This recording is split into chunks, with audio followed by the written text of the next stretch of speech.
As Karen told you, I'm a retired school superintendent from Connecticut, and I'm sorry to see that my former colleagues are nowhere to be found at an important and historic event like this. And it's even sadder to see that those who have been abused are not here because of fear.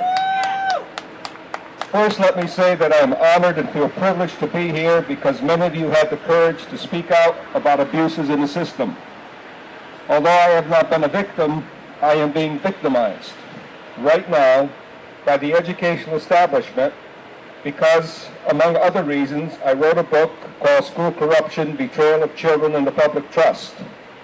If I had to do it over again, I would retitle it School Corruption, Betrayal of Children, the Teachers, and the Public Trust. Yeah. Because it's been hidden about teacher abuse. You don't find it in the literature very much, just as you don't find school corruption.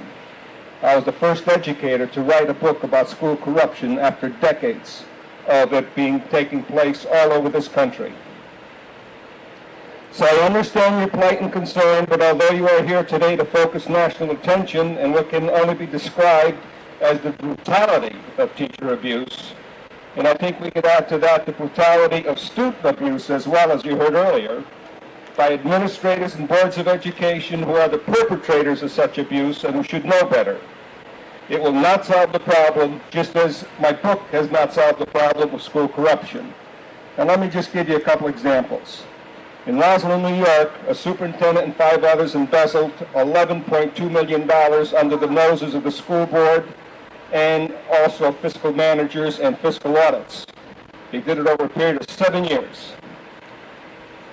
I just had an experience recently in Connecticut where they say it can't happen, but of course it does happen, where a Catholic high school, an employee embezzled $810,000. Just before that, another employee in a public high school embezzled $100,000 in order to pay for his children's education. Isn't that nice? And then there's the story that I left to tell about a superintendent who embezzled $3,500, and do you know what he did with it? He bought 40 thoroughbred racehorses along with a stable to keep them in. I think he was going to use it for pupil transportation. However, I did propose a number of solutions in my book, and one of them was to establish citizen audit committees in every school district composed of citizen volunteers who are trained to assess whether there is efficiency, effectiveness, and economy in the use of school resources, and that includes human, physical, and financial resources, and to determine if there are effective monitoring practices to ensure accountability, which we have very little of, transparency, which we have very little of, and participation. Although I never dreamed that I would ever see the establishment of a Citizens Audit Committee in my lifetime, my dream was realized in December when I helped to start the first one in Enfield, Connecticut. I also provided the training they needed to perform needed oversight, accountability, and transparency for administrative and board decisions. It was successful beyond my wildest dreams. But it was a result of one tenacious, and I mean tenacious, board members. So there are good board members out there. Her name was Sue Lavelli Hozempa. She made it possible. She worked it through the system.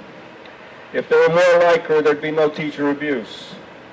At the end of June, the subcommittees produced 4 very professional and extremely illuminating reports that identified numerous waste and mismanagement problems, along with deficiencies in monitoring and oversight responsibilities of the board. The best way to summarize their findings is a quote from the Budget Subcommittee conclusion. Quote, "We were shocked at what we found," unquote. What the Enfield Audit Committee proved beyond any doubt is that ordinary citizens, if properly trained and supported, can do what high-priced administrators and boards of education are either unwilling or unable to do, and I think it's a combination of both. However, Enfield should not be viewed as an anomaly because citizen audit committees will find waste and mismanagement, if not worse, and lax monitoring practices in any district. As a result of the Enfield success, I am now in the process of establishing and training several more audit committees, not only in Connecticut, where I do all of this at no cost, but now starting in Massachusetts and New Hampshire. It is important to understand that a citizen audit committee does not need the sanction of any school board or any other body to exist. It's the power of the people. Any individual can form one, but typically it's a taxpayer group or local advocacy group that starts one. The critical importance of audit committees is evidenced by the fact that the Connecticut Association of School Boards and the Connecticut Association of Public School Superintendents, supposedly our leaders, and the Teachers Union see such committees as very threatening, and they have gone to extreme measures to stop me from establishing the committees. As an example, the two Goliath associations sent out a memo to every school district in the state telling them to stay away from me. At least David had a slingshot. Oh, I have no slingshot. Only a passion and a belief that greater oversight and accountability must be demanded from those who are responsible for assuring that our public schools remain vibrant and viable in promoting our democratic way of life.